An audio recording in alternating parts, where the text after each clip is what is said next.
Welcome, you're watching Head to Head. I'm Antonina Antosha with UATV. More than 400,000 Ukrainians living abroad are set to take part in the country's presidential elections. And Ukrainian diaspora in Australia starts the election race. 101 polling stations in 72 countries had been established for voting.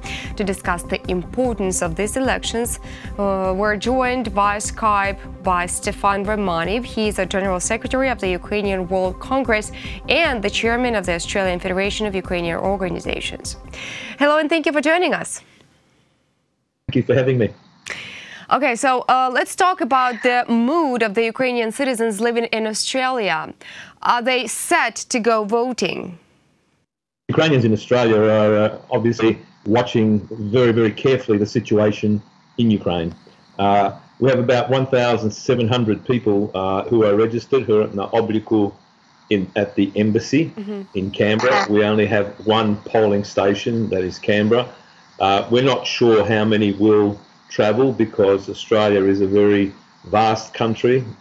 Last time there was only about 200 who voted.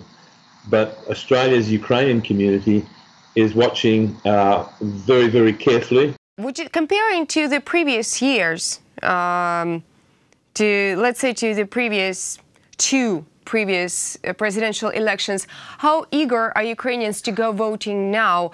Do they feel more responsible for the face of their homeland? Are they more active with their voting position? Obviously, people went out on the street and demanded certain reforms. So some of those reforms have been met, others haven't, but we have seen progress in Ukraine over the last 4 or 5 years. I think everybody now is very, very interested in a number of things. One, who will be the commander-in-chief of the armed forces? A very important criteria that voters have to ask themselves. Secondly, are we going to Europe or are we going back to Putin? Thirdly, the issue of economic development in Ukraine. Fourthly, the image of Ukraine. They're all those issues that I think people are. We recently, internationally, started a campaign which basically is called Ukraina Ponad Vse. Why Ukraina Ponad Vse? Because what we really wanted to say to the candidates and also to those people who are voting, you have the future of Ukraine in your hands. And that's why here in Australia we're obviously encouraging those who can to vote, because voting, democracy, is a very, very important thing. We're heading for an election here in Australia, for example, in May. There is a keen interest to see what policies, what parties are put in Ukraine, and to make sure that Ukraine doesn't regress but moves forward with who they elect.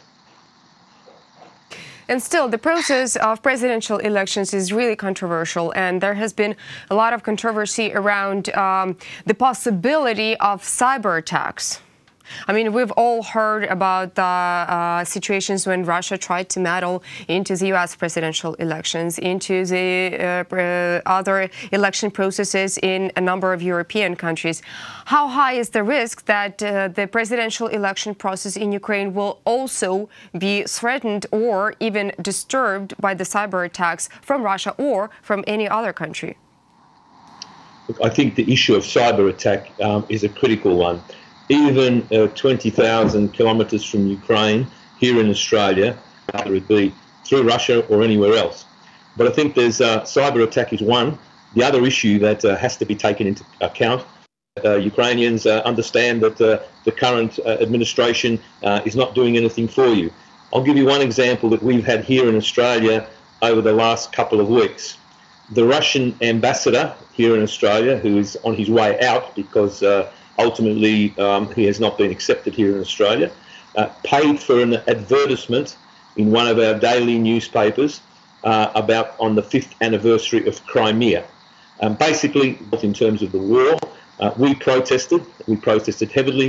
I see the same thing happening in the Irish Chronicle. The Russian ambassador in Ireland also put in an ad into a newspaper, and today we see the Ukrainian charge that there is the possibility of cyber attack, and I would presume that the security forces in Ukraine and others are monitoring things very, very closely. But I think with cyber attack, I think the one thing is to have what we call dog fight dog. In other words, Ukrainian fight Ukrainian, and that's why we're saying Ukraina ponabusat. Candidates and those who are going to vote, we need to think about what is the direction that you want Ukraine to take. The diaspora, we can't do anything about that. All we can do is support, encourage, and make sure that the image of Ukraine is strong, and we try and do that. We work very, very closely. I'm now Vice President of the Ukrainian World Congress. We know that, for example, the Ukrainian World Congress President of Belgrade has put a call out to voters. We have the former President Yevhen Chuli and over 200 observers in Kyiv at the moment going through training. So from the Ukrainian World Congress's point of view, a lot of times people ask us, who should you vote for? It's not up to us. It's not up to us to say to people, you should vote for this person or that person. Our job, in a sense, is to put up the principles, and we've the future of Ukraine. Ukrainian World Congress is going to send an observatory mission to watch closely the process of presidential elections in Ukraine. Why is it important to have observers during the presidential elections or parliamentary elections, for that matter? You know, in any election, we shouldn't just look at Ukraine. In any election, we should be calling for transparent, fair, and open elections.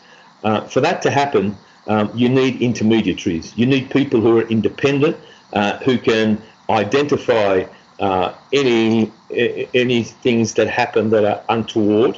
Why are we, as a mission, the Ukrainian World Congress sent missions. When we, after the falsification by Yanukovych in the Yushchenko-Yanukovych election, we sent missions. We sent people throughout. There weren't any what we call porushenia. But I think our mission, it also has another role, and that is to expose. It is to expose any Russian interference or propaganda.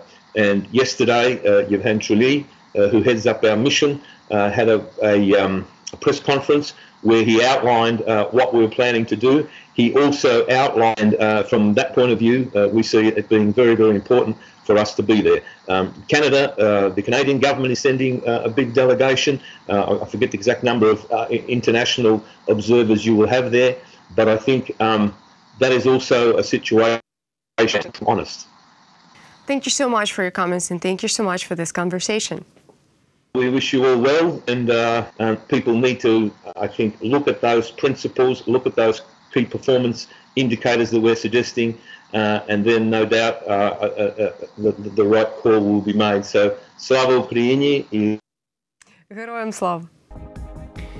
That was Stefan Romaniw. He's the General Secretary of the Ukrainian World Congress and the Chairman of the Australian Federation of Ukrainian Organizations. Thank you so much for watching. Stay tuned with UATV for more.